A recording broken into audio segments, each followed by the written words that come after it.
amanah dari yayasan terkait dengan program upgrading untuk para guru, termasuk programnya dari HR, dari Miss Intan. Nah, sebelum saya lanjutkan, Bapak Ibu, kita tema hari ini adalah bagaimana menjadi guru yang inspiratif. Saya bukan orang yang berprofesi sebagai guru secara formal, tapi secara informal iya, saya mengajar di beberapa tempat, termasuk juga kadang-kadang menjadi dosen tamu di beberapa perguruan tinggi, dan juga yang paling sering yang pekerjaan saya yang pasti adalah seorang trainer. Di seorang trainer itu memang sehari-hari mengajar. Alhamdulillah saya sudah beberapa kali membuat program ini, program pelatihan menjadi guru inspiratif di beberapa sekolah yang ada di Indonesia. Dan sebelum kita berlanjut lebih banyak, izinkan saya memperkenalkan diri dulu.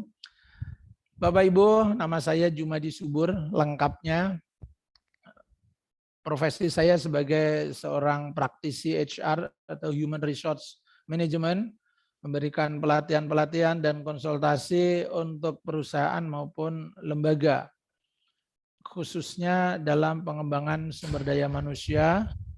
Dan oleh karena itu saya berusaha untuk bisa memberikan upgrading atau hal-hal lain yang bisa bermanfaat baik untuk lembaga maupun untuk perusahaan. Saya menyelesaikan S1 dan S2 dalam waktu yang dalam jarak yang cukup lama, karena saya S2-nya baru beberapa tahun lalu di sela-sela pekerjaan saya di PT Indosat.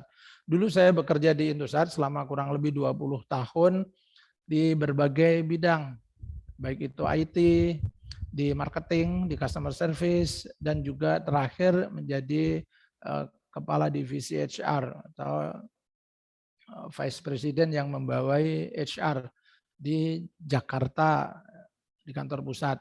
Setelah itu saya juga pernah menjadi GM sebagai regional manager di PT Persada, sebuah perusahaan outsourcing, dan setelah itu saya mendirikan lembaga pelatihan Better Life Indonesia dan juga Tata Kelola Consulting.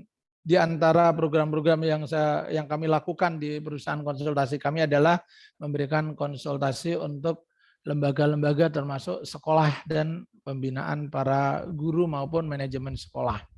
Di antaranya hobi yang masih saya tekuni sampai sekarang adalah menulis. Alhamdulillah saya sudah menulis kurang lebih 12 buku yang sudah tercetak. Yang satu ini gambarnya belum ada di sini, judulnya buku tentang HR atau Practical HR. Yang lainnya ini sudah tercetak semua, dan ada kurang lebih 15 atau 20 e-book, elektronik e-book yang tidak dicetak. Jadi memang dibagikan secara elektronik. Jadi nanti kalau ibu-ibu atau bapak-bapak ingin membaca, silahkan. Ini buku yang saya tulis yang paling disukai ibu-ibu, judulnya Curhat Lelaki. Memang buku saya berbagai macam, ada buku manajemen, ada buku bisnis, ada buku HR. Nah, ini buku santai sebenarnya Curhat Lelaki ini, tapi ini menjadi apa ya? Menjadi idola banyak orang saat ini, lagi laris-larisnya buku ini. Dan biasanya ibu-ibu tuh suka baca buku ini. Itu bagian dari hobi. Nah, Bapak Ibu semuanya, seorang guru itu menurut saya selain harus pandai mengajar, juga usahakan, saya berpesan di awal ini, milikilah keterampilan untuk menulis. Karena menjadi seorang guru itu mungkin ada batas usianya, mungkin sampai kita pensiun. Tapi ketika kita menuangkan tulisan kita, itu akan diingat sampai masa akan datang. Maka saran saya Bapak Ibu guru, selain kita sibuk mengajar, mulailah menulis hari ini. Karena nama kita akan dikenal orang melalui apa yang kita tinggalkan. Dan salah satu yang kita tinggalkan adalah tulisan. Semoga Bapak Ibu semuanya dalam keadaan sehat hari ini. Karena sehat ini hal yang paling utama di saat ini, apalagi di masa pandemi ini. Jaga kesehatan baik-baik. Kalau saya sendiri, alhamdulillah sudah diuji oleh Allah untuk merasakan perjuangan melawan COVID sudah 2 kali, dan 2 kali loh Bapak Ibu saya kena COVID dan nggak enak. Waktu dirawat di rumah sakit itu nggak enak banget. Maka jaga diri, jaga kita, jaga keluarga kita agar jangan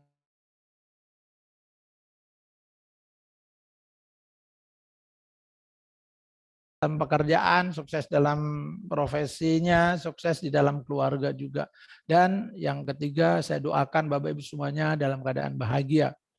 Jangan lupakan hal-hal yang bisa menjadikan diri kita bahagia. Bahagia itu datangnya dari dalam diri kita sendiri. Baik Bapak Ibu, mudah-mudahan semuanya sudah siap untuk kita lanjutkan. Kenapa kemarin saya mengusulkan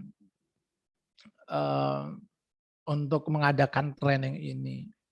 Tentu ada latar belakangnya. Nah, sebelum masuk ke sana Bapak Ibu, mohon dituliskan di chat room kita. Peristiwa ini yang digambar ini sebuah momentum apa?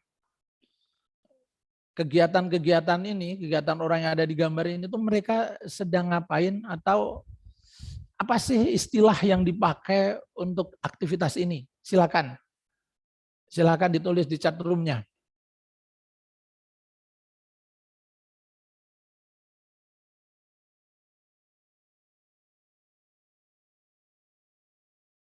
Saya tunggu ya. Silakan ditulis. Sambil menunggu sebentar saya. Ini udah jawab. Di balap mobil mengganti ban. Oke. Istilahnya apa? Mengganti ban di acara balap mobil itu ada istilahnya khusus. Yo, siapa yang tahu? Siap-siap. Nah, itu Miss Kristi, betul sekali ya. Tolong Miss Intan dicatat ya Miss Kristi, nanti saya kasih hadiah. Nanti saya kirimkan hadiah.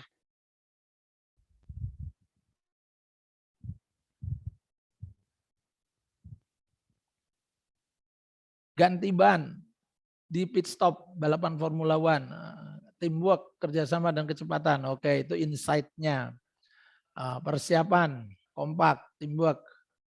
Baik Bapak Ibu semuanya, terima kasih atas responnya, dan betul sekali bahwa acara kegiatan ini disebut dengan pit stop. Ada ya, pit stop.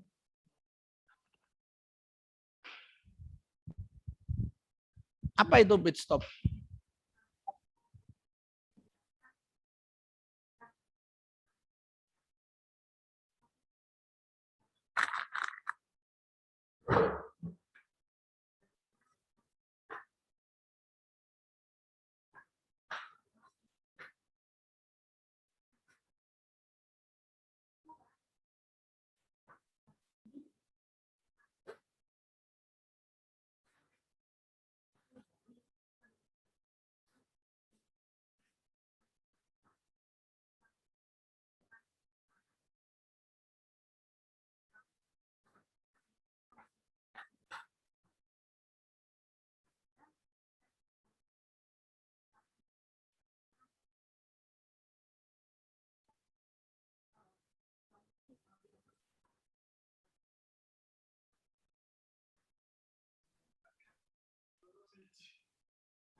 Oke. Apa itu pit stop? Pit stop adalah waktu yang digunakan oleh pembalap Formula One untuk berhenti sejenak. Mereka ketika berhenti itu yang dilakukan persis banget yang tadi disampaikan.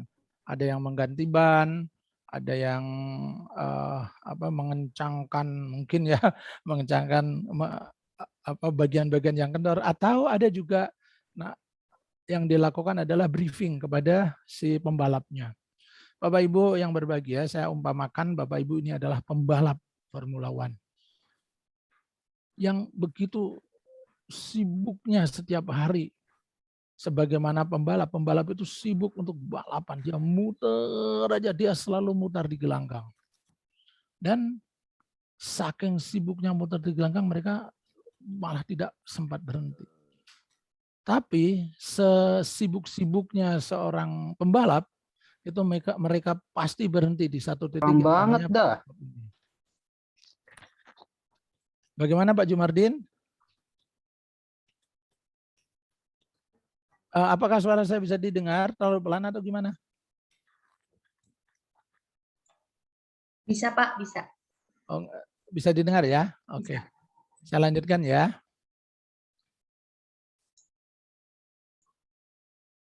Terima kasih Bu Ayu.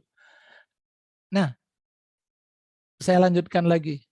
Sesibuk-sibuknya seorang pembalap Formula One itu, Bapak Ibu semuanya, mereka itu berhenti di satu titik namanya pit stop. Berhentinya cuma sebentar, tapi berhenti sebentarnya para pembalap ini memiliki arti yang sangat besar dalam acara balap mereka.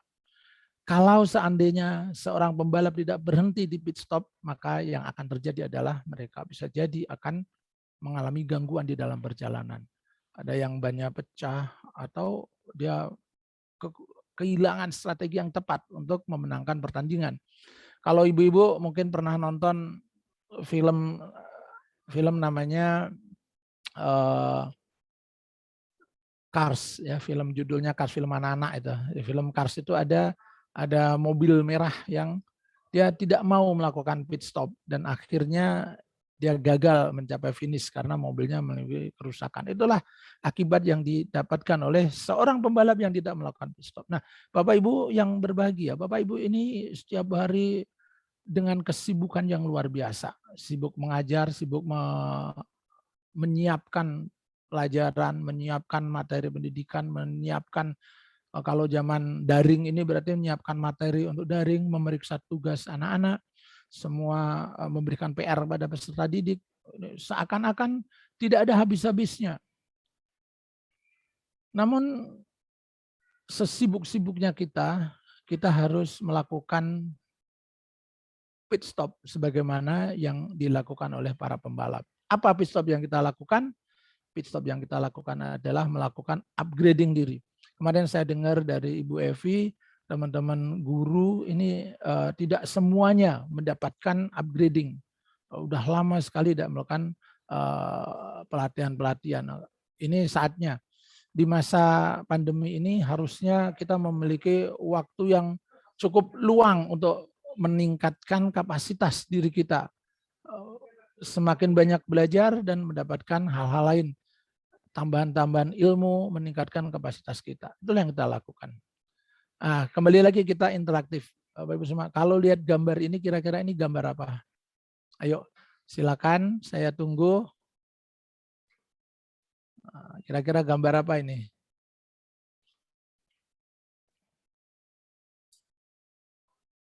Grafik island. Cocok, bagus, island. Apalagi? Nanti yang sesuai dengan jawaban saya nanti saya kasih hadiah juga tuh. Miss Intan tadi udah dicatat ya? Siapa tadi yang dapat hadiah tadi siapa? Miss Kristi tadi. Miss Kristi. Ya. Palung. Oke, ada yang tahu palung juga ya. Palung itu istilah yang sekarang udah jarang dipakai itu. Jarang yang tahu maksudnya. Ocean, ya oke. Selat. Kalau lihat bentuknya, bentuk gambar itu kan mirip dengan peta ya. Nah, kalau itu sebuah peta, kira-kira mirip dengan peta apa? Ayo silakan tulis lagi. Mirip dengan peta apa? Iya, wes langsung. Bu Nisviati, peta Indonesia, peta India. India ya, oh ya. Australia, ada Australia di sini. Mana? Pulau Jawa ya, Pulau Jawa kelihatan Sumatera. Wah betul sekali nih. Kalau yang Jawa benar banyak jadi nggak jadi deh hadiahnya. Nanti hadiahnya yang jawab, kalau nggak ada yang jawab dia jawab sendiri gitu aja ya. Betul sekali. Jadi ini adalah peta Indonesia. Bapak Ibu semuanya, yang ingin saya sampaikan adalah kita ini tinggal di sebuah negara yang orang bilang, kita juga tahu bahwa kita ini negara kaya raya, makmur, luar biasa dengan sumber daya alam yang melimpah, dengan letak yang sangat strategis. Dengan letak yang sangat strategis ini sayangnya kita tidak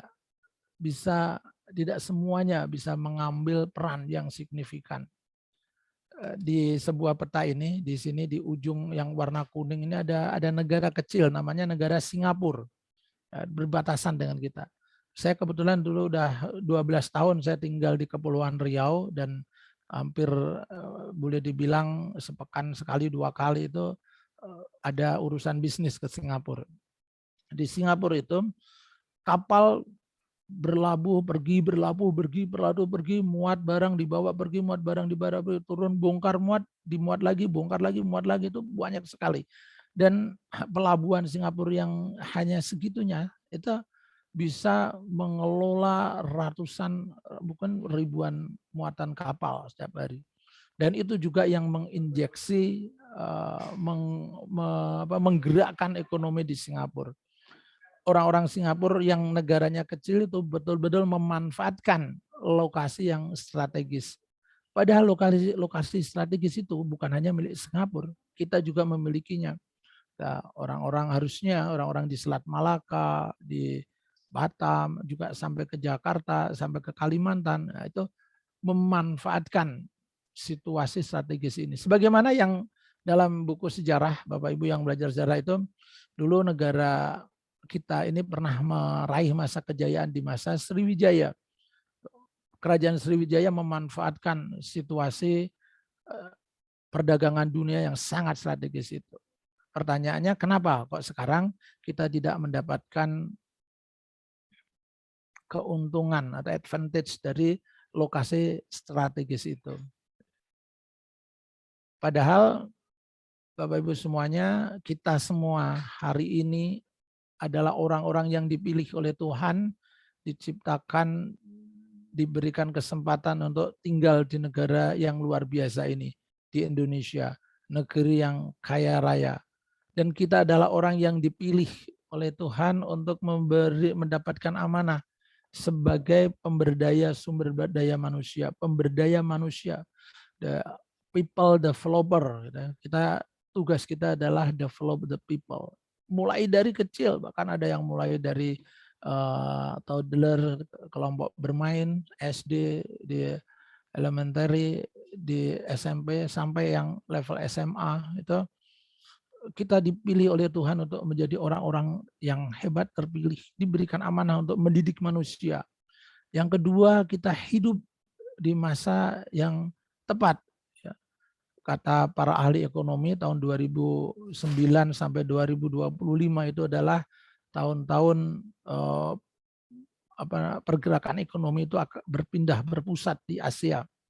Jadi seharusnya kita ini adalah orang-orang yang lahir di waktu yang tepat, besar di waktu yang tepat, tinggal di tempat yang tepat, yaitu tinggal di Indonesia yang kaya raya ini. Nah, pertanyaannya adalah Bapak semuanya, so what next? Apa yang harus kita lakukan? Kita lakukan ada 2 pilihannya. Apakah kita menjadi seorang spektator? Nah, ini kalimat yang kosakata yang jarang dipakai nih. Saya mau menguji nih Bapak Ibu semuanya. Apa tuh spektator itu artinya apa? Apa itu spektator? Ayo, siapa?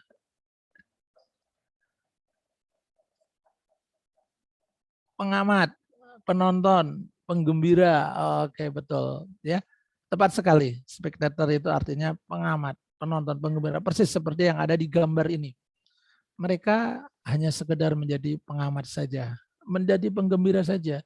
Mereka nonton di pertandingan itu, tapi tidak bisa mengubah skor pertandingan. Kalau dalam situasi negara seperti ini, kita hanya menjadi penonton saja, kita tidak akan bisa mengubah segalanya. Pilihannya adalah kita menjadi seorang pemain.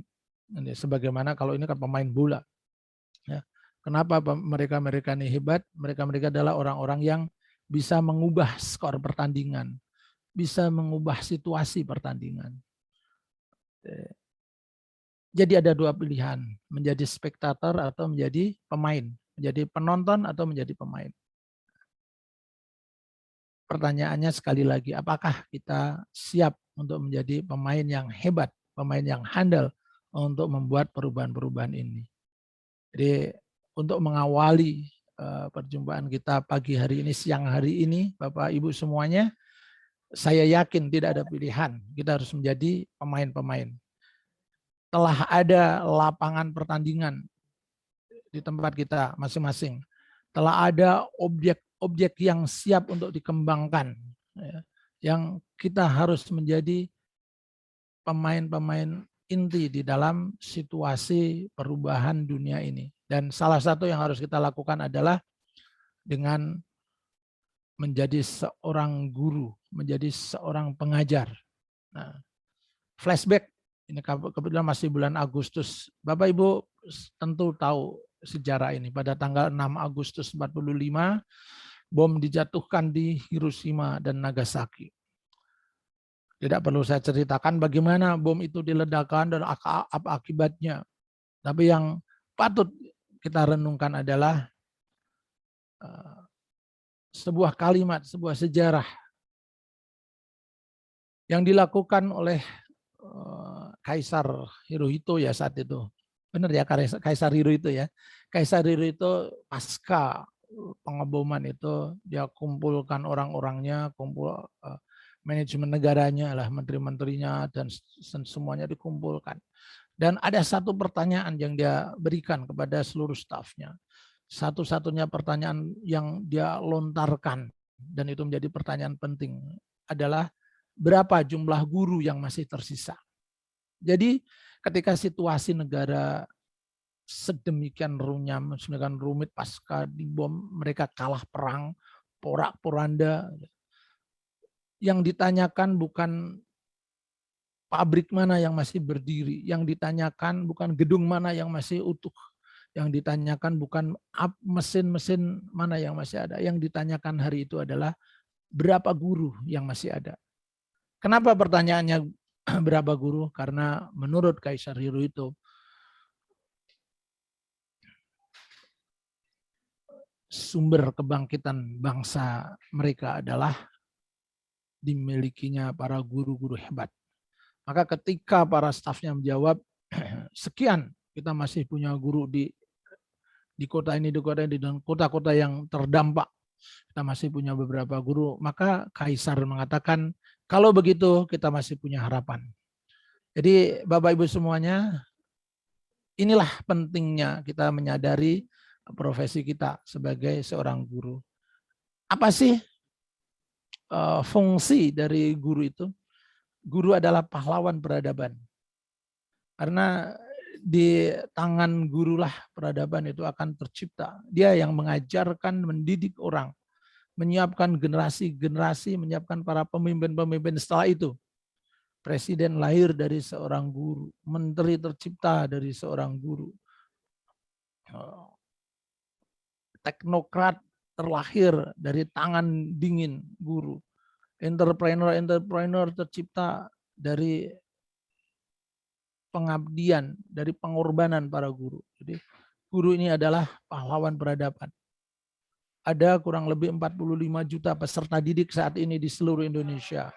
Dan ada peserta didik yang saat ini menunggu Bapak Ibu guru semuanya. Nah, mereka adalah orang-orang yang ingin mendengarkan, ingin mendapatkan inspirasi, ingin mendapatkan bimbingan, didikan dari Bapak Ibu semua. Yang kedua, guru bagi kami, kalau saya mengajar karena saya seorang Muslim, saya selalu mengatakan bahwa guru ini profesi yang luar biasa. Karena profesi seorang guru ini mendapatkan, bisa menghasilkan sebuah keuntungan dunia dan keuntungan akhirat sekaligus. Di dunia seorang guru pasti akan mendapatkan keuntungan, mendapatkan murid-murid, mendapatkan ilmunya bisa bermanfaat, muridnya bisa menjadi berhasil, dan di akhirat ilmu yang diajarkan itu akan menjadi amal jariah.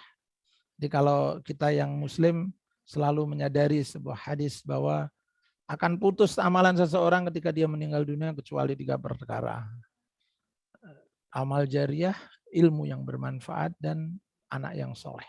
Dan kita, para guru, mendapatkan kesempatan untuk menjadikan ilmu kita ini bukan hanya sekedar cara untuk mencari penghasilan sebagai profesi, bukan hanya itu, tapi ini adalah cara untuk mendapatkan amal akhirat, tabungan kita di akhirat nanti, dan tabungan kebaikan kita.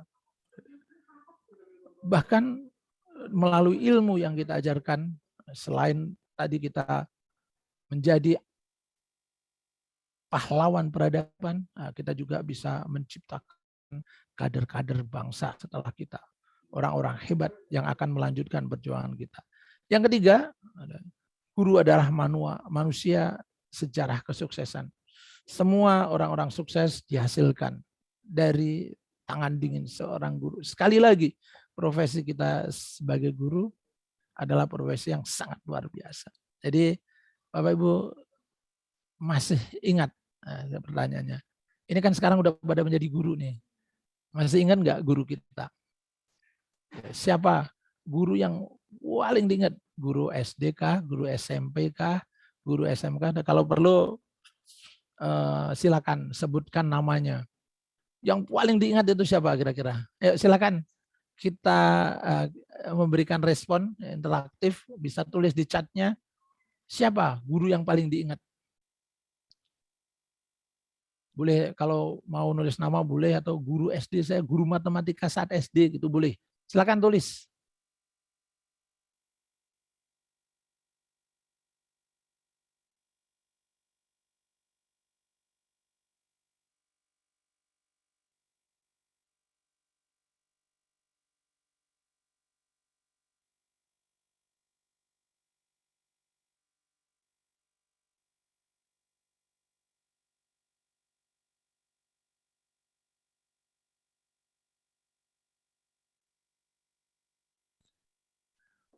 Wah, guru matematika, guru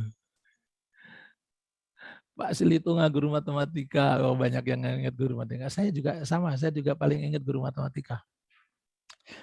Kalau yang paling saya ingat itu guru yang pertama guru SD.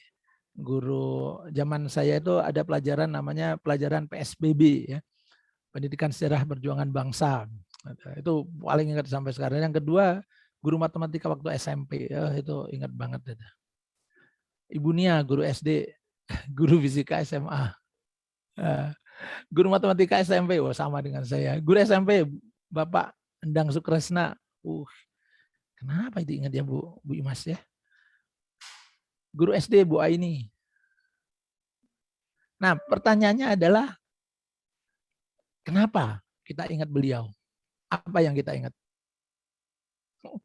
Karena sanggulnya suka berantakan. Guru Calistung. Wih, Bu Fiona sudah punya guru Calistung ya.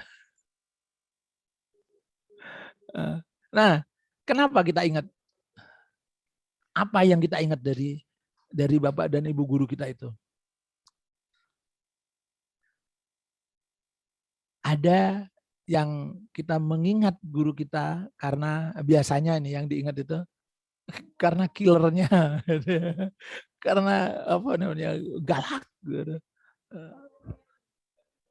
Nah, atau karena kehadirannya selalu dinantikan, karena galaknya atau karena baiknya. Biasanya alternatifnya itu karena sayang banget sama kita, baik banget sama kita, kita menjadi murid kesayangannya, gitu. Atau karena ada yang karena kegalakannya, ada ketegasannya, atau orang disiplin.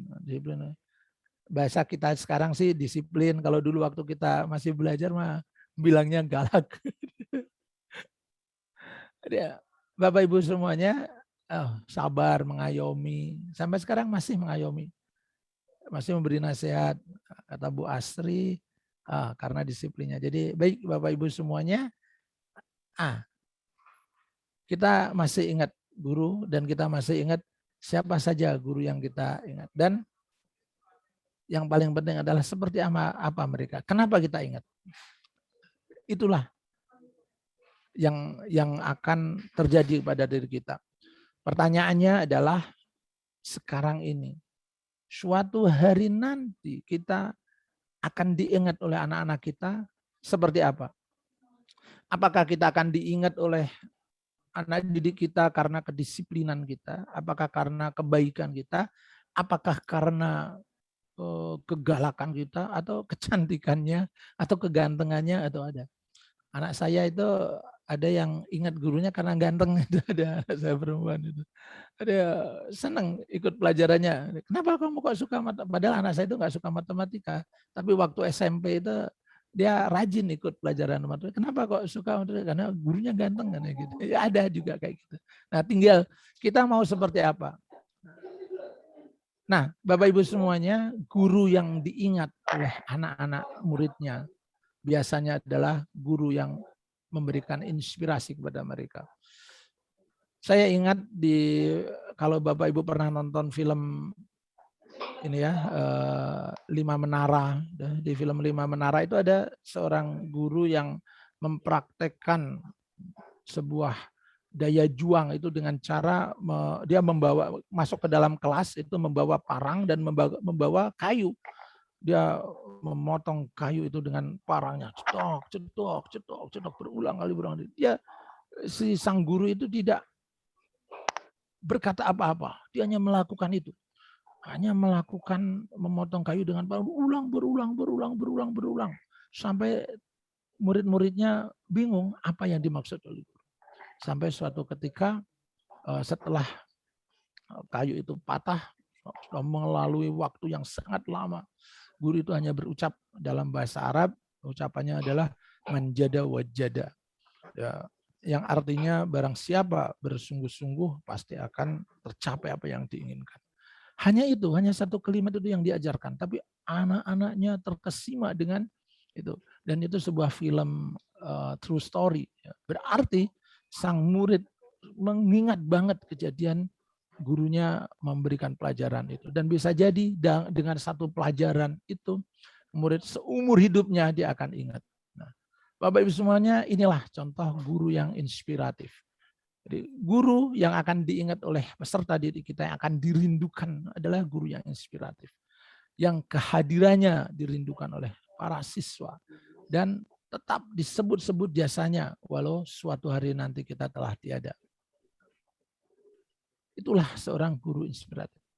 Hari ini kita temanya tentang bagaimana menjadi guru inspiratif itu. Guru inspiratif tentu saja cara mengajar kita harus betul-betul menjadi inspirasi bagi mereka. Seandainya saya punya analogi, seandainya kita seorang tukang kebun, kita akan punya bunga yang banyak, bermacam-macam jenis bunga dan pohon-pohon. Berbagai macam jenis bunga, anggaplah ada 4 jenis bunga dan pohon ini. Ada bunga mawar, ada bunga kaktus, ada bunga anggrek, ada juga bonsai. Apakah cara kita mengasuh, apa nama istilahnya itu ya, merawat bunga-bunga ini dengan cara yang sama atau berbeda? Pasti berbeda. Untuk bunga kaktus, misalkan tumbuhan kaktus ini, kita mungkin tidak harus selalu menyiramnya, karena justru kalau terlalu banyak disiram, dia mungkin akan mati. Untuk bunga mawar, untuk bunga anggrek, cara merawatnya berbeda-beda. Demikian juga murid-murid kita. Peserta didik kita ini jenis, karakternya beda-beda, latar belakangnya beda-beda, personalitinya beda-beda. Tentu saja dalam mengajar kita juga harus berbeda-beda. Betul? Setuju? Nah, saya yakin setuju. Jadi Bapak Ibu semuanya, seandainya kita menjadi seorang tukang kebun, kita harus tahu bagaimana cara merawat bunga-bunga kita yang jenisnya berbeda-beda. Sebagai seorang guru, kita juga harus tahu caranya bagaimana merawat, mendidik, mengajar murid-murid kita yang karakternya, personalitinya berbeda-beda. Ada anak-anak yang rajin, anteng kalau bahasa Jawa itu, kalau duduk rapi. Kalau zaman saya sekolah itu begitu, ini selalu duduk rapi, beri salam gitu ya. Tapi ada juga anak-anak yang aktif, senang banget melakukan aktivitas fisik. Oh, kalau suruh lari, suruh olahraga senang banget. Atau enggak disuruh lari pun dia lari-lari. Banyak sekali aktivitasnya. Atau ada murid yang suka bereksplorasi, melakukan percobaan-percobaan, mencoba ini. Jadi karakter peserta didik kita berbeda-beda. Nah, seorang guru inspiratif, dia harus memiliki cara yang tepat untuk mengajar kepada karakter anak yang berbeda-beda. Setuju Bapak Ibu? Setuju? Nah, ayo siapa yang setuju?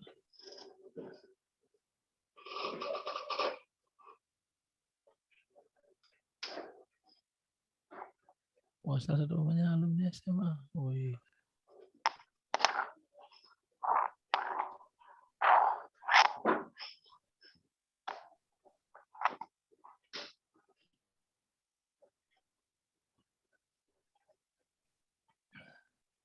Oke.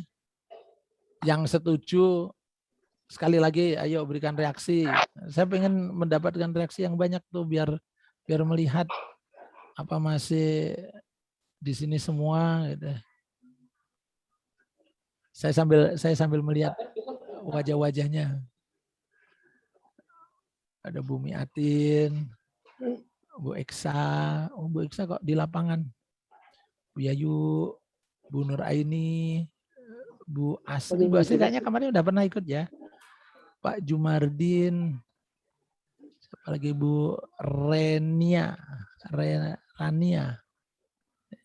Nah, sambil saya lihat wajah-wajah Bapak Ibu semuanya ya, saya sambil menunggu jawaban di chatting room. Oke, Pak Ahmadi. Oh, ternyata bapak-bapaknya lebih sedikit ya. Lebih banyak ibu-ibu ya. Oh, Bu Yusi, Bu Endah. Oke. Alhamdulillah udah lihat semuanya. Baik. Berarti kita semuanya setuju bahwa untuk mengelola, untuk mengasuh, mendidik, mengajar peserta didik kita harusnya dengan cara yang berbeda-beda kita sesuaikan. Nah, Bapak Ibu semuanya, saya mengetahui bahwa di TJS ini punya salah satu pembeda, salah satu diferensiasi dari TJS adalah menggunakan metode Steven untuk melihat personality anak-anak. Betul? Karena kita yakin bahwa kita akan melakukan pendekatan yang berbeda-beda. Pertanyaan saya adalah, untuk apa kita mengetahui mesin kecerdasan dari peserta didik kita? Kenapa kok semua murid dites Steven-nya sehingga kita tahu mesin kecerdasannya apa? Nah, gunanya apa? Dan apa yang harus kita lakukan, pendekatan apa yang harus kita lakukan dengan mesin kecerdasan anak-anak itu.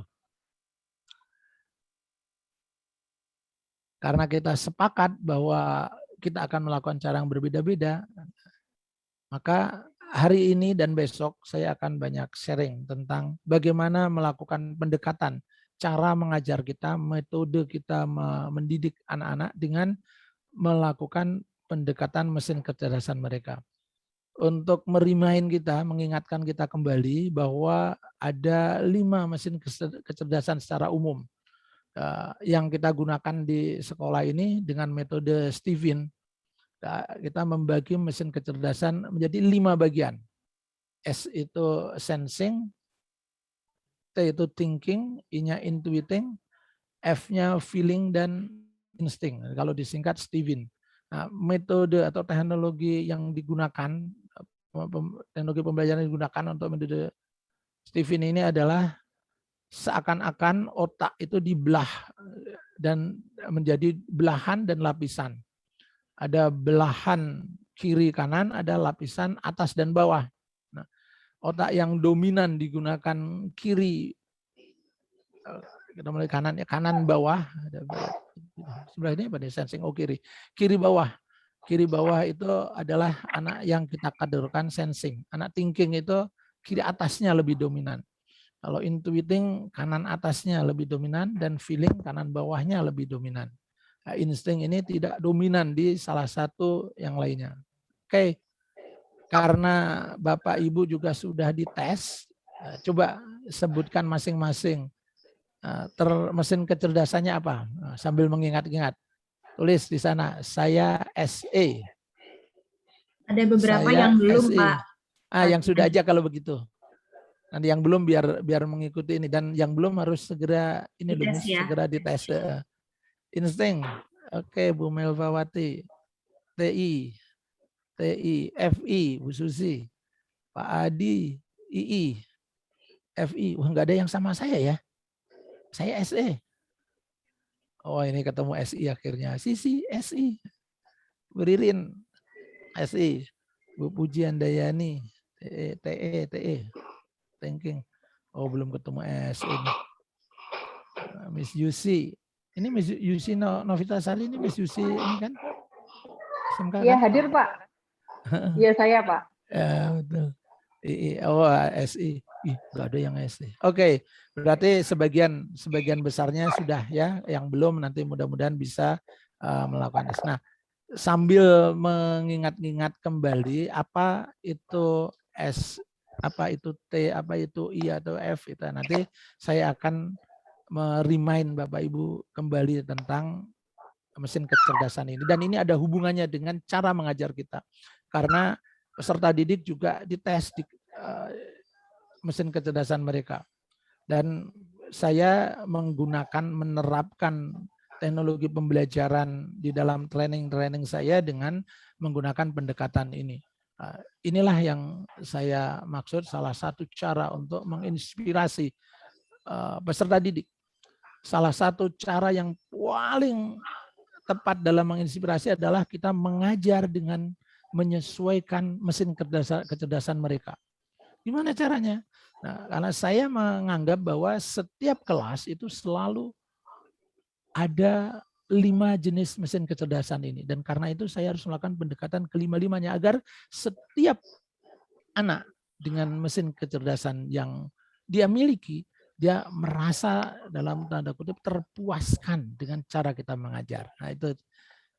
Jadi fokus saya dalam 2 hari ini adalah bagaimana kita memuaskan peserta didik dengan cara mengajar yang melakukan pendekatan mesin kecerdasan mereka. Jadi saya ulang lagi, ada 5 mesin kecerdasan kita, sensing, thinking, intuiting, feeling, dan insting. Saya akan sedikit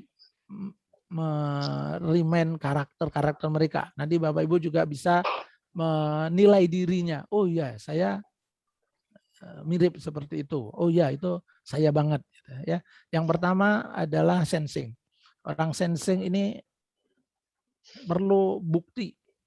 Ya, makanya dia sering kalimat atau kata-kata yang sering keluar dari orang sensing adalah buktikan. Karakter anak-anak sensing adalah rajin, teliti, dan dia suka hal yang detail. Ya, menuntut bukti. Ya, kalau Bu Guru, kalau kita menerangkan sesuatu, yang dia tunggu-tunggu adalah apa buktinya. Oh, jadi seperti itu. Model belajarnya dia adalah mencari bukti. Pikirannya terangkai, dia merangkai satu pola dari satu pola dengan ke pola yang lain. Dan anak-anak seperti ini, anak sensing itu senang dengan nilai-nilai yang diwujudkan dalam angka-angka. Dia selalu melihat, aku dapat nilai berapa. Ciri-ciri anak sensing. Kelak di kemudian hari, orang-orang sensing kalau sudah dewasa seperti kita, biasanya kecenderungannya akan lebih senang hitung-hitung uang, sesuatu yang berupa nominal. Orang sensing juga membutuhkan kepastian.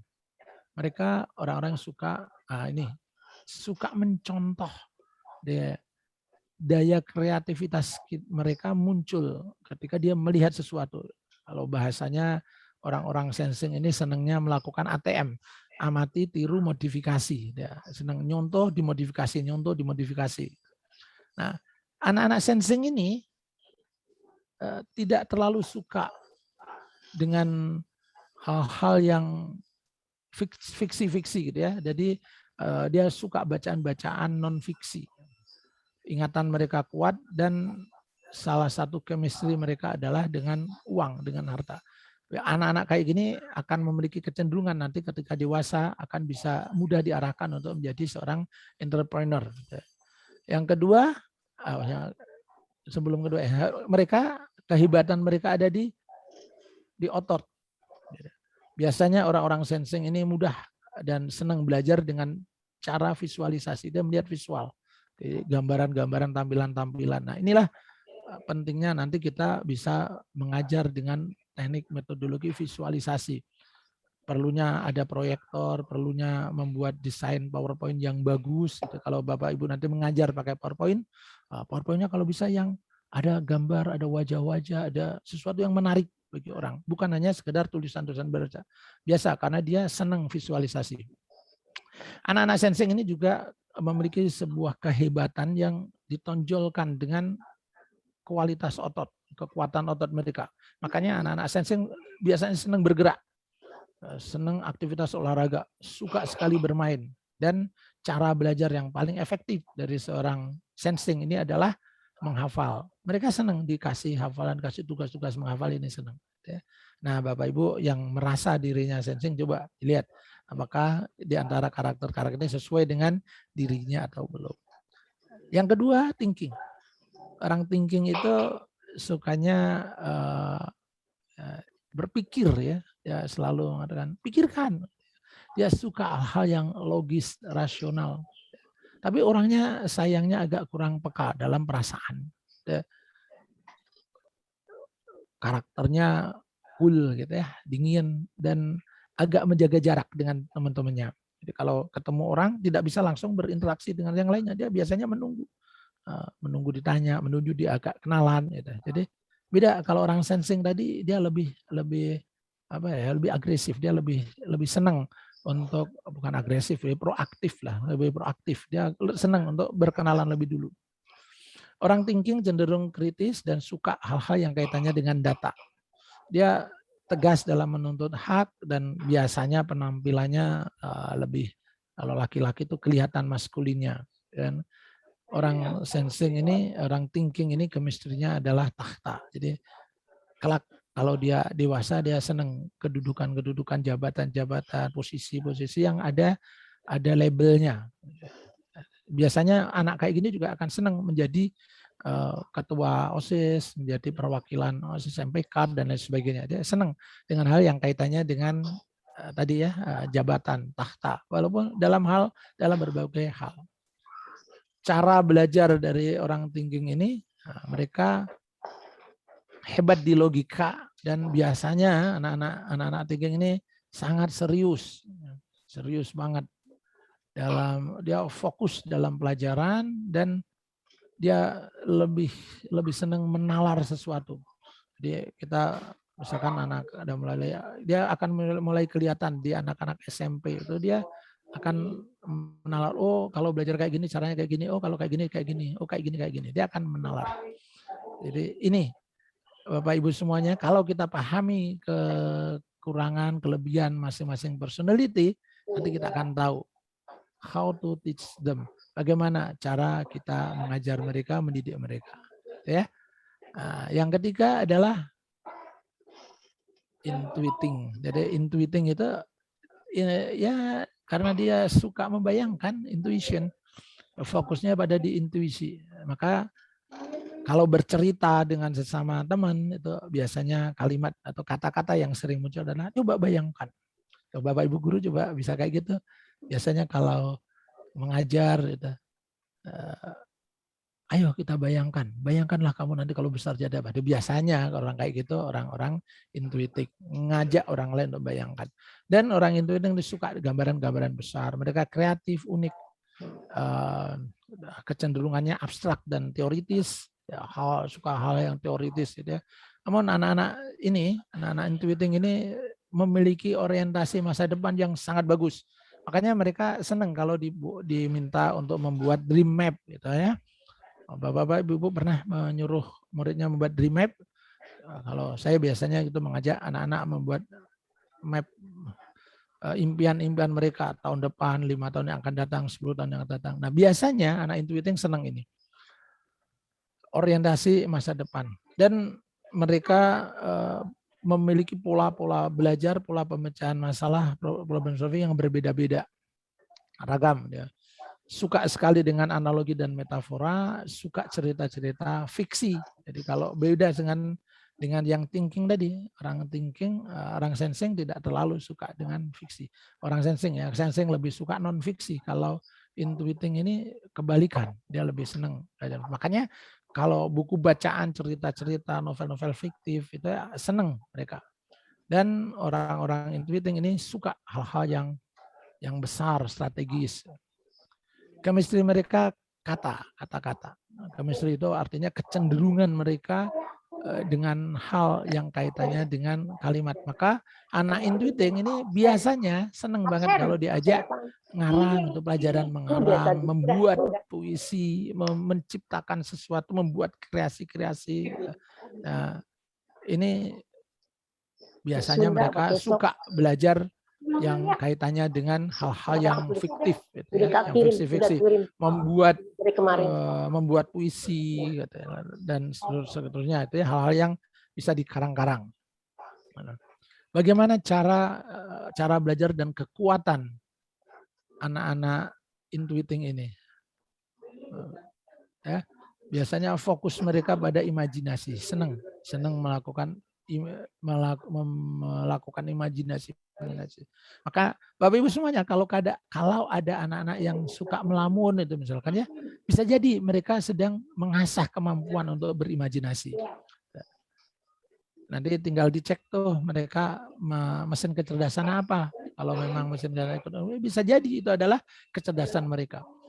Kehebatan anak-anak intuitif itu biasanya dia kreatif, cuman kadang-kadang suka ngusilin teman, ya, gangguin orang lain gitu. Dan cara belajar anak-anak intuitif ini biasanya lebih cenderung suka mengarang dan juga mempolakan sesuatu. Nah, kita sudah mulai mendapatkan gambaran itu. Nah, yang berikutnya, yang keempat adalah feeling. Anak-anak feeling itu suka hal yang kaitannya dengan perasaan. Ada Bapak Ibu yang feeling, Bapak Ibu itu sukanya mengatakan coba rasakan. Orang-orang kayak gini suka baperan, main hati, berorientasi pada orang. Biasanya lebih peka dengan masalah orang lain, mengukur perasaan hangat dan ramah, empatik dan simpatik, mudah tersinggung. Kalau ada sesuatu, ya tadi ya dia baper, dia mudah tersinggung. Tapi orang-orang feeling biasanya suka ngobrol, lembut dan penyayang. Dan kata para ahli itu, orang feeling ini chemistry-nya cinta, disukai orang banyak. Dia dicintai dan mencintai orang. Dia mudah dicintai dan suka mencintai orang. Dia penyayang orang lain. Ayo Bapak Ibu yang feeling siapa itu ya. Mudah dicintai dan mencintai. Dan yang terakhir adalah, belum terakhir, apa namanya, fokus mereka. Fokusnya orang-orang feeling, mereka adalah senang bersahabat, dia melakukan persahabatan. Kehebatan mereka biasanya ini nanti coba dilihat, dipantau. Anak-anak feeling itu biasanya hebat dalam bicara. Dia pandai mengolah kata. Walaupun dalam belajar kadang-kadang kelihatannya santai. Dan anak-anak seperti ini biasanya juga moody. Kalau ada masalah dikit moodnya hilang, jadi malas. Tapi kalau lagi moodnya senang, dia akan semangatnya luar biasa. Dan kalau kita lihat nanti di kelas ada anak yang suka banget mendengarkan gitu ya. Kalau ada yang bercerita dia fokus mendengarkan. Nah, itu bisa jadi itu memang kelebihan mereka. Orang-orang feeling akan seperti itu. Dan Yang terakhir yang ingin saya sampaikan adalah kaitannya dengan karakter atau mesin kecerdasan kelima, itu orang-orang insting. Nah, insting ini kombinasi dari semua keempat mesin kecerdasan yang lain. Ya, dia tidak memiliki kecenderungan thinking, tidak memiliki dengan sensing, tidak memiliki kecenderungan intuiting, tidak memiliki kecenderungan feeling, tapi dia kombinasi dari keempat-empatnya. Semuanya ada. Dia boleh dibilang dia di tengah-tengah. Kalau dia tidak termasuk karakternya biasanya dia orang insting. Nah, orang insting itu kecenderungannya anak-anak insting itu spontan. Naluri, dia menggunakan naluri, mengkaji sesuatu, mempelajari dengan nalurinya. Oh, aku kayak gini gitu. Dan kecenderungannya pragmatis. Pragmatis itu nyari untungnya sendiri gitu ya. Kalau ini berteman itu pengen ya paling senang, paling menguntungkan dia apa, paling selamat apa gitu ya, yang menyelamatkan dirinya. Namun anak-anak insting ini kelebihannya adalah mereka menguasai banyak hal. Typical generalis. Biasanya dia berprestasi, nilainya rata-rata kalau bagus di semua pelajaran. Nah, kalau rata-rata di semua pelajaran. Jadi dia tidak menonjol di satu mata pelajaran dan mata pelajaran yang lainnya. Di mapel satu dan mapel lainnya dia sama-sama. Dia rata-rata dia. Bahkan cenderung menguasai banyak hal generalis. Kelebihan sosial dari anak insting adalah mereka senang menolong temannya. Jadi dia paling nggak tega, nggak suka lihat orang yang bermasalah, ada ketemu bukan bermasalah, ketemu dengan masalah, dia ingin membantu menyelesaikan masalah itu. Ya. Dan dalam berbicara, misalnya orangnya to the point, temannya banyak, orang kayak gini biasanya mudah adaptasi dengan lingkungan dengan baru. Cuman sayangnya kalau ada masalah dia cenderung traumatik. Wah, nanti kalau sudah pernah gagal di satu mapel, satu pelajaran, dia biasanya agak sulit untuk membantunya. Nah, ini tugas kita para guru untuk menyelesaikannya. Dan para insting ini mereka adalah orang-orang yang suka damai. Chemistry-nya dia suka bahagia. Jadi 5 chemistry orang itu ada orang yang chemistry-nya harta, ada yang chemistry-nya tahta, ada yang chemistry-nya kata, ada yang chemistry-nya cinta, dan ada yang chemistry-nya bahagia. Nah, tinggal kita termasuk gimana dan murid-murid kita termasuk gimana. Nah, kalau sudah seperti ini, PR-nya adalah how to teach them. Bagaimana kita agar bisa memberikan inspirasi kepada mereka. Seorang guru adalah seorang inspirator bagi muridnya. Tugas kita adalah memberikan inspirasi itu. Baik, Bapak Ibu semuanya, sebelum saya lanjutkan, setelah mendapatkan ini, sekarang coba saya minta masing-masing orang dipetakan, boleh di chatroom atau jangan di chatroom, lebih baiknya di kertasnya masing-masing, coba dibuat semacam tabel itu ya, direkap anak-anak muridku yang S siapa? S ini boleh SE, boleh SI, boleh gabung jadi satu aja. T boleh TE, boleh TI. Dipetakan. Boleh juga dibuat peta model kuadran segi 4 seperti ini juga ada. Boleh. Yang S ini siapa? Siapa aja namanya, nama panggilannya. Boleh.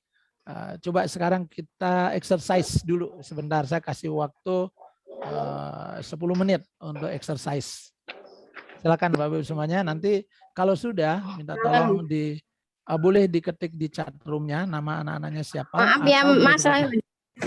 Silakan ya.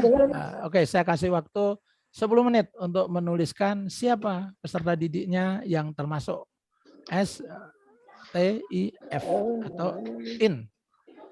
Kalau sudah tahu hasil tes TV-nya, silakan tinggal nulis. Kalau belum tahu hasil tes TV-nya, perkiraan aja. Misalkan S, yang cenderung S siapa? Apakah si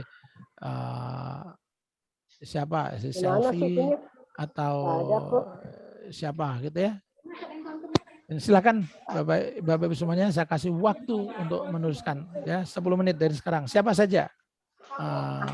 Mapping. Kita melakukan mapping murid-murid peserta didik kita seperti apa saja. Mungkin yang hafal wali kelasnya ya. Ayo, harusnya guru mapel harus tahu nih. Ya, Atau kalau wali yang kelasnya hafal, guru mapel ini aja. Dari apa sih? Kira-kira aja kan sudah tahu tuh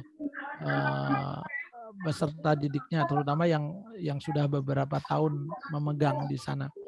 Kalau yang baru karena belum kenal muridnya ya kira-kira aja nggak apa-apa. Yang penting kita bisa memetakan. Baik, saya tunggu.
Mas suruh ngumpulin.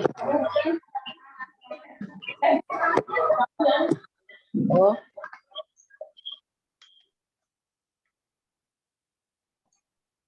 dituliskan di kolom chat aja ya, Pak Jumadi ya. Pak.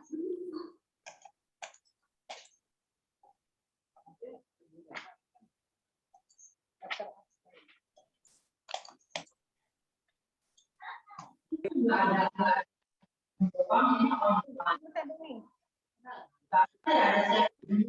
mana yang aku juga bisa? Jadi cari lah. Bapak Ibu mungkin bisa dituliskan di kolom chat aja untuk yang S, I, dan SE siapa aja, kemudian yang FI dan FE siapa aja.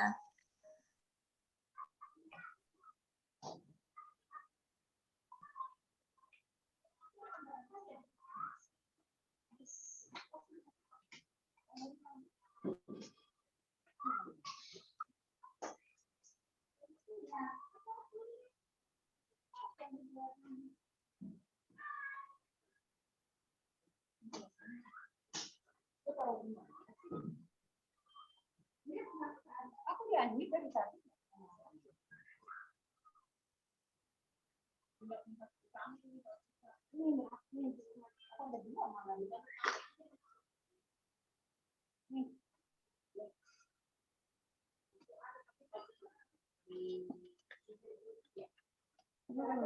Kemarin.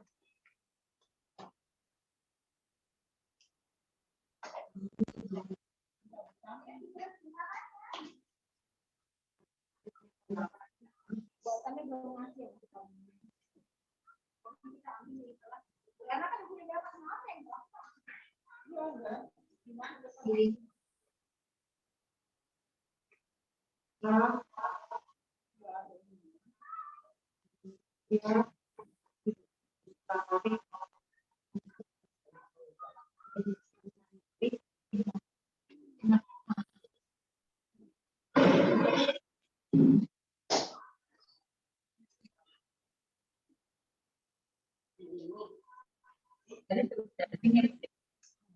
aku nggak mengerti.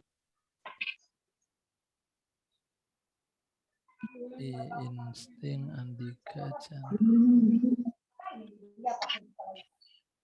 Nggak mengerti.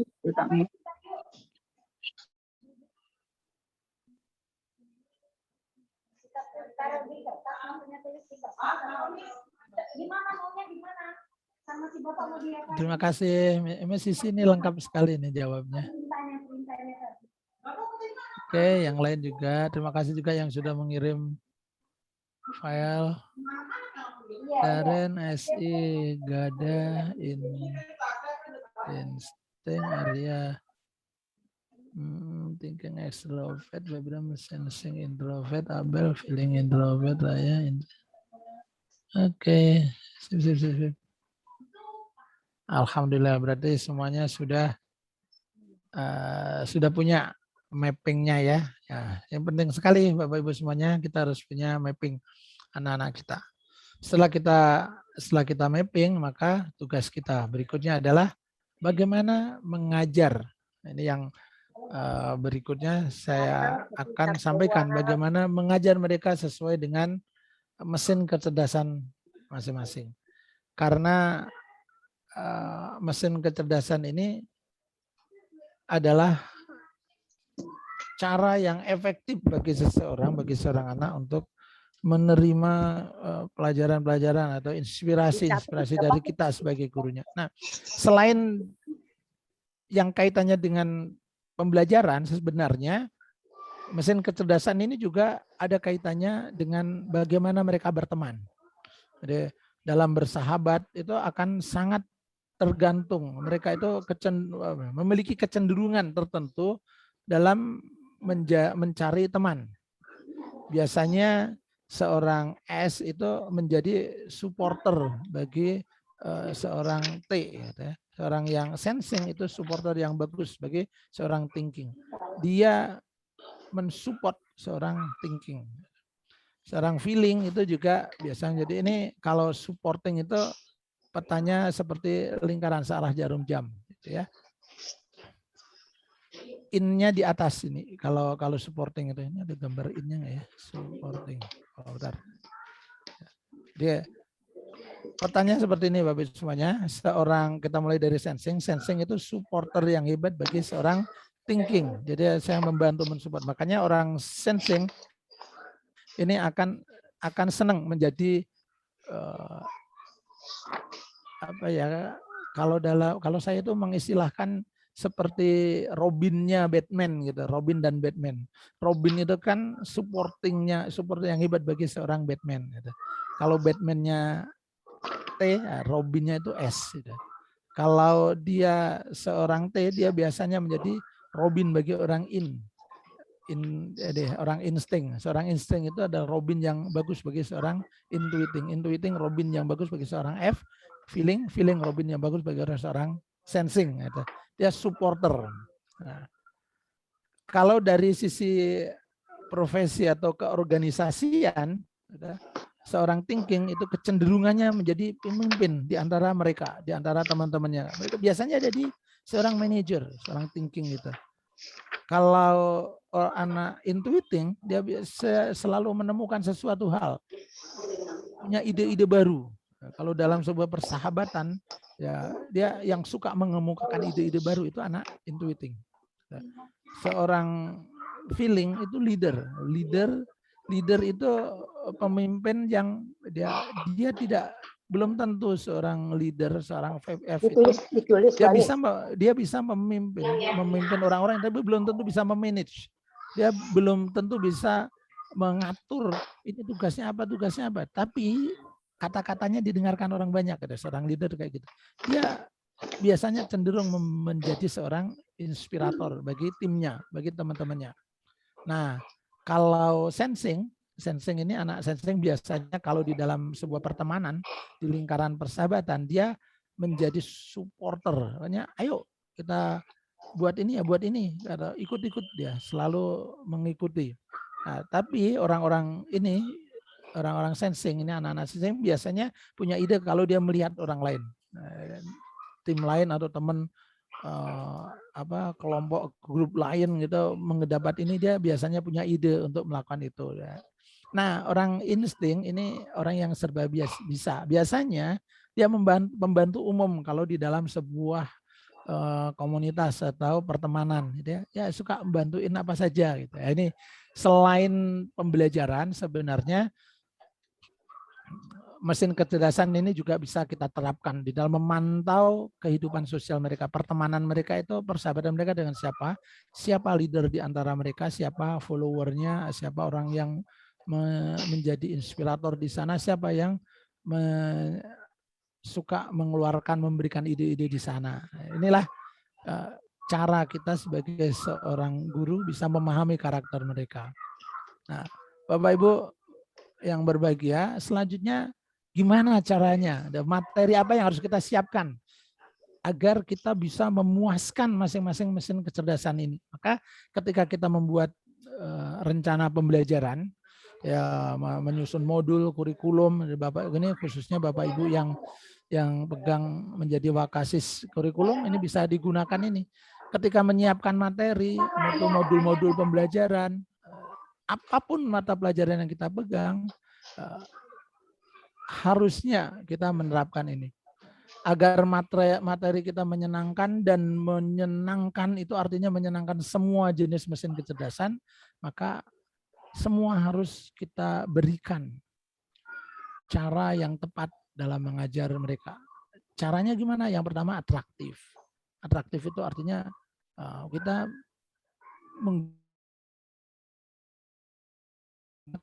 melakukan sesuatu, memberikan atraksi tentunya. Yang kedua argumentatif. Yang ketiga imajinatif, inspiratif, dan yang kelima adalah entertaining. Entertaining itu artinya memberikan hiburan.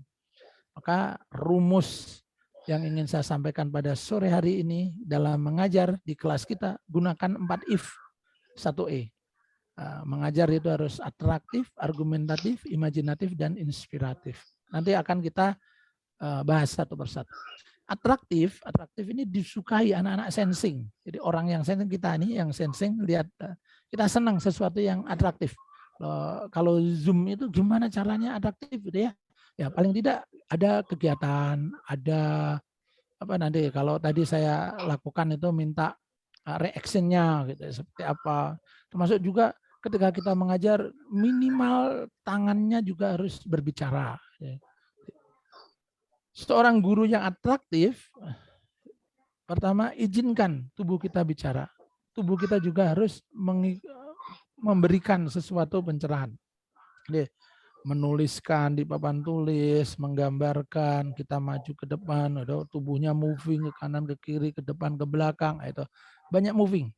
Yang kedua, sebisa mungkin gunakan alat bantu. Alat bantu bisa pakai proyektor kalau ada, kalau enggak pakai flipchart, pakai papan tulis, alat peraga, banyak hal. Ekspresikan vokal. Kadang-kadang vokalnya dibuat yang intonasinya tinggi, kadang-kadang rendah, ngomongnya kadang-kadang dicepetin, kadang-kadang slow gitu. Penampilan juga harus sesuai. Jadi Bapak Ibu semuanya ketika kita tampil di depan kelas, mudah-mudahan sih tahun baru nanti kita sudah bisa pembelajaran tatap muka ya. Nah, berarti ketika kita tatap muka, penampilan kita harus sesuai dengan apa yang disenangi oleh anak-anak kita. Kalaupun daring sebenarnya juga penampilan itu juga penting. Jadi apa yang kita pakai itu akan sangat diperhatikan oleh strategi kita. Jadi orang sensing sangat konsen dengan hal ini. Konsen dengan gerakan tubuh, konsen dengan alat bantu yang digunakan, ekspresi vokal gurunya seperti apa, penampilan gurunya seperti apa. Nih anak-anak sensing senang. Ketika kita menyajikan ini kepada anak sensing, maka mereka akan senang, akan bahagia. Mereka akan terpuaskan dengan cara mengajar. Anak-anak thinking dia akan cenderung suka argumentasi yang tepat. Maka kalau kita mengajar kepada anak thinking, yakinkan murid-murid kita dengan penjelasan yang logis dan data yang akurat. Berikan contoh, misalkan dari hasil riset atau data Kementerian Pendidikan dan Kebudayaan tahun sekian, ada 70 orang yang 70 dari 100 orang. Ada data hasil riset. Atau kalau kita mengajar pelajaran keagamaan, bisa menggunakan rujukan kitab suci atau rujukan-rujukannya ayat-ayat yang lain. Pendapat tokoh para ahli, atau gambar-gambar yang faktual, yang faktual itu berarti gambar, misalkan diagram, grafik, atau foto dari sebuah majalah, sebuah koran, itu akan menjadi argumentasi yang baik. Anak-anak thinking suka sekali dengan hal seperti ini. Atau sampai berikan testimoni pelakunya seperti apa. Jadi anak-anak thinking ini sekali lagi sangat senang hal kayak gini, ya.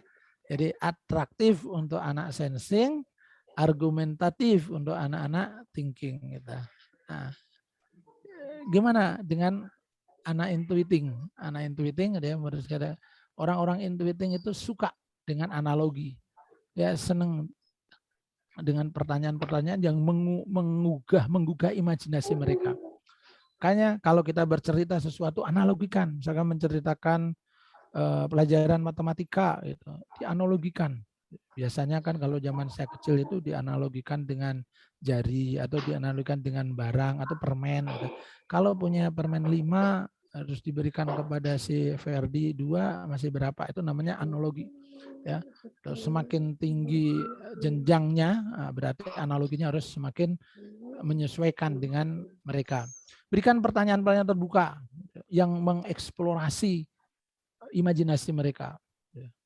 Misalkan kalau kamu melakukan kayak gini, apa yang kamu lakukan? Pada saat kamu melalui kejadian ini, apa yang kamu lakukan? Jangan hindari pertanyaan-pertanyaan yang close question itu yang jawabannya tidak atau ya gitu ya. Ajukan pertanyaan terbuka. Tampilkan kemungkinan-kemungkinan. Jadi kalau kita rajin belajar, nanti kemungkinan kita akan sukses. Kalau kita belajar ini, nanti kemungkinan kita akan bisa sukses di profesi ini. Itu namanya tampilkan kemungkinan. Mereka juga senang dengan video. Putarkan video. Ya. Jadi prinsip dari mengajar imajinatif adalah buat para murid itu melihat apa yang Anda lihat. Melihat dia ngikuti. Kita itu membayangkan apa, dia bisa juga ikut membayangkan. Mengimajinasikan. Nah, orang intuiting suka dengan imajinasi. Dan orang feeling ini suka dengan cerita. Maka biasakan kepada orang-orang feeling, anak-anak kita, peserta didik kita yang feeling itu, bawakan kisah-kisah, ceritakan kisah. Baik itu kisah orang lain maupun kisah pribadi kita. Ya, dulu Bapak pada waktu umur sekian pernah hidup di sini menceritakan itu yang ada relevansinya dengan mata pelajaran kita. Atau bisa juga dengan dongeng, dengan humor, cerita, kisah-kisah, dongeng, humor. Ini akan menjadi inspirasi bagi mereka agar dia bisa mendapatkan insight, suatu pelajaran dari kisah-kisah kita. Nah, biasanya anak-anak feeling akan mudah nangkep pelajaran melalui hal-hal seperti ini. Karena yang mereka gunakan adalah perasaan. Jadi anak-anak feeling itu senang dengan perasaan. Dia buat mereka merasakan apa yang kita rasakan juga. Mulai melakukan, mulai menginventarisir cerita-cerita, kisah-kisah, dongeng-dongeng. Baik itu dongeng yang fiktif maupun dongeng-dongeng yang faktual. Kisah-kisah yang faktual, true story. Itu boleh, mereka senang. Fiktif juga nggak apa-apa. Tapi yang paling penting adalah cari tahu apa insight dari cerita-cerita itu. Nah, itu namanya. Nah, inilah kalau kita ingin menjadi guru yang inspiratif, kita harus kaya dengan insight-insight, dengan kisah-kisah, dengan dongeng-dongeng. Ya. Nah, yang terakhir Bapak Ibu semuanya, agar pelajaran kita menyenangkan, agar kelas kita dinamik, menyenangkan, berkesan, menginspirasi orang, gitu ya. Jangan lupa sewaktu-waktu atau kadang-kadang kita harus menampilkan entertaining mereka. Entertaining itu bisa dengan pertanyaan-pertanyaan retoris, pertanyaan berulang-ulang, bisa diajak nyanyi lagu yang sesuai tema. Biasanya kan kalau Bapak Ibu guru di TJS ini kan banyak lagu-lagu barat, lagu-lagu yang inspirasi. Kalau saya biasanya ngajak nyanyi misalkan Raise Me Up itu kan bagus diajak nanti setelah nyanyikan bersama-sama nanti dikupas kata-katanya atau lagu-lagu yang lain bisa atau dengan peribahasa atau dengan puisi. Jadi tiba-tiba datang masuk kelas baca puisi ya itu akan menimbulkan satu reaksi yang berbeda. Jadi sebuah entertaining buat cerita-cerita yang membuat mereka terhibur. Jadi intinya orang-orang insting itu suka hal-hal yang berbau hiburan atau entertaining. Jadi Bapak Ibu semuanya kuncinya adalah bagaimana kita menyenangkan semua jenis mesin kecerdasan itu. Ada 5 mesin kecerdasan yang dimiliki oleh anak-anak didik kita. Salah satu atau salah 2, salah 3 dari mereka pasti punya mesin kecerdasan ini. Dan tugas kita adalah bagaimana kita menyenangkan mereka, membuat mereka merasa nyaman di kelas kita. Dan kalau itu kita lakukan, saya yakin mereka akan selalu mengingat kita. Pelajaran di kelas bukan hanya transfer knowledge, tapi juga harus call to action. Sekali lagi, kita tidak hanya transfer knowledge, memberikan ilmu saja, pengetahuan saja, tapi yang paling penting adalah bagaimana mereka bisa melakukan, mengaplikasikan, mengimplementasikan apa yang kita ajarkan kepada mereka. Call to action, ajak mereka untuk melakukan seperti apa yang kita inginkan. Sesuaikan dengan mata pelajaran yang kita ambil. Jadi Bapak Ibu semuanya, seorang guru itu memang diajarkan untuk berbicara. Tapi bukan hanya berbicara yang mentransfer ilmu atau hanya sekedar berbicara untuk menghabiskan waktu biar jam pelajarannya selesai, tidak.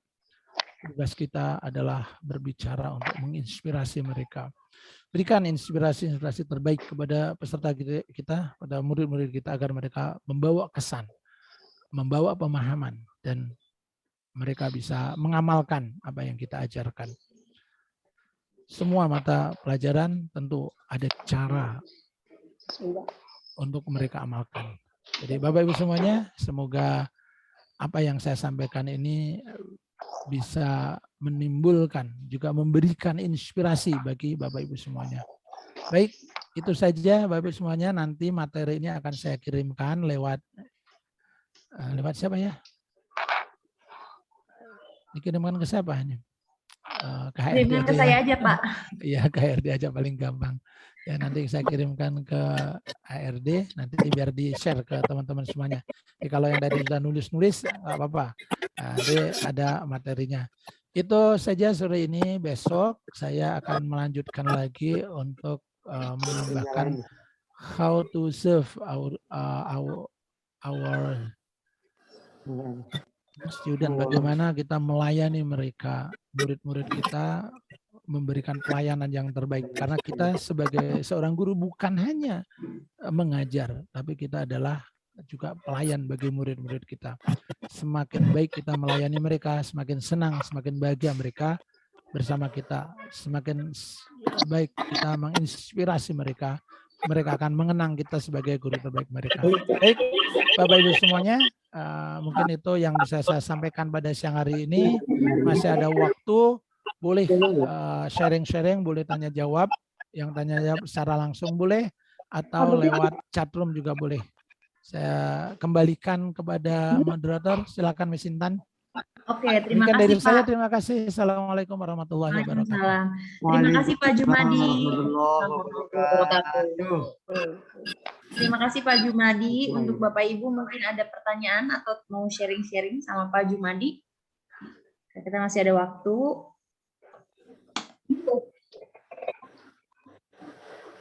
Apakah ada? Mungkin nanti Bapak Ibu yang belum dites genetiknya akan saya jadwalkan tes genetik ya Bapak Ibu ya. Yang baru-baru nih ada Pak Jumardin, ada Miss Mia,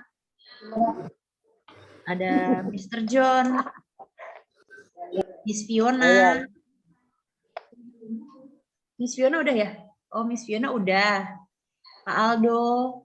Nah ini mungkin nanti akan Miss Tiarma juga, Miss Tiarma ya. Belum dites, jadi nanti mungkin akan saya jadwalkan tes ya. Oke, Pak Jumadi, apakah Bapak Ibu ada pertanyaan? Tidak ya? Ya, silakan. Kalau mau bertanya lewat chat juga boleh. Kalau tidak mau bertanya di sini, Bapak Ibu boleh chat saya di WA. Ini saya tulis nomor WA saya di sini ya.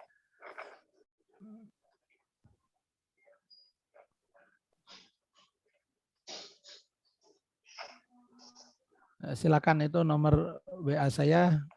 Boleh nanti yang melakukan, ada yang ingin bertanya atau berkonsul atau sharing-sharing dengan saya, silakan.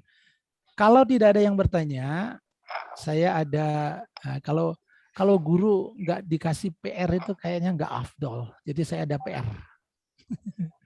Ya, PR-nya untuk dikerjakan, dan PR menjadi syarat untuk ikut kelas besok. Nggak susah PR-nya. PR-nya berdasarkan apa yang saya terangkan tadi terkait dengan memberikan materi pembelajaran kepada 5 jenis mesin kecerdasan itu, apa yang menjadi ide atau gagasan Bapak Ibu semuanya untuk orang S, orang T, orang I. Jadi minta tolong dibuatkan 5 rencana dibuatkan rencana pembelajaran, nggak usah yang rumit-rumit, sederhana aja. Apa yang akan dilakukan Bapak Ibu semuanya untuk ke-5 jenis mesin kecerdasan?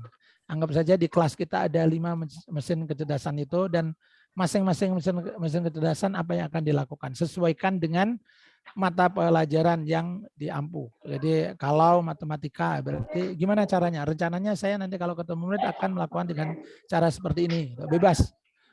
Cara apapun boleh. Saya hanya ingin mendapatkan feedback aja sebenarnya dari hasil yang saya sampaikan ini, kira-kira seberapa yang Bapak Ibu pahami. Tidak ada yang salah dan tidak ada yang benar.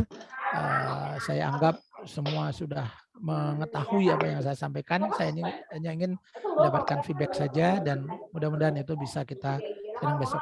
Silakan kalau ada yang mau ditanyakan lewat WA, silakan, WA saya terbuka untuk semuanya.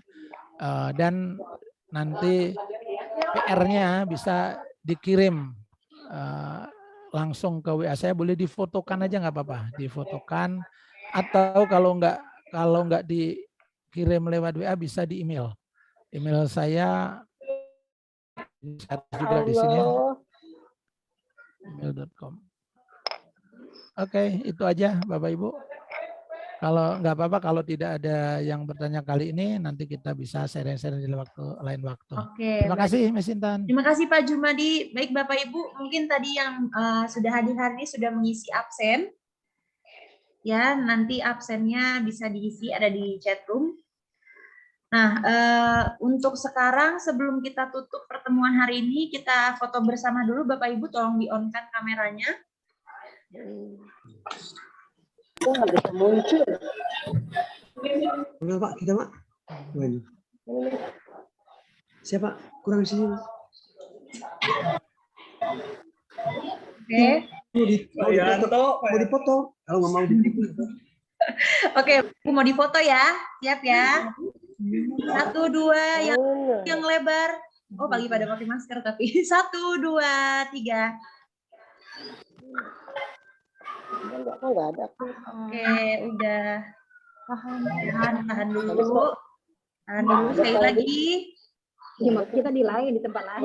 Miss Tiarma, tolong dibuka dulu kameranya, Miss. Pak Jalu, Pak Habil, biar mukanya kelihatan. Bu Endah Kriswanti. 1, 2, 3. Oke, terima kasih Bapak Ibu. Sebelum kita tutup hari ini, kita tutup dengan doa ya. Bapak Ibu berdoa menurut agama dan kepercayaan masing-masing. Berdoa dimulai.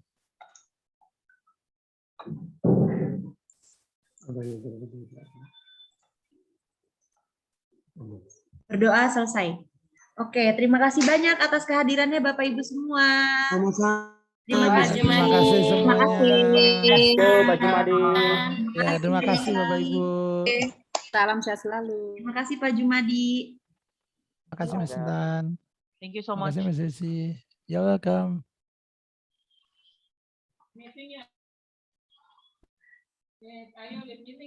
Ya, live meeting aja kayaknya. Kayaknya, Miss. I don't know. They're the left. Though. But some still here though. I don't know. No, it's no, we should live, I guess. Thank you, bye.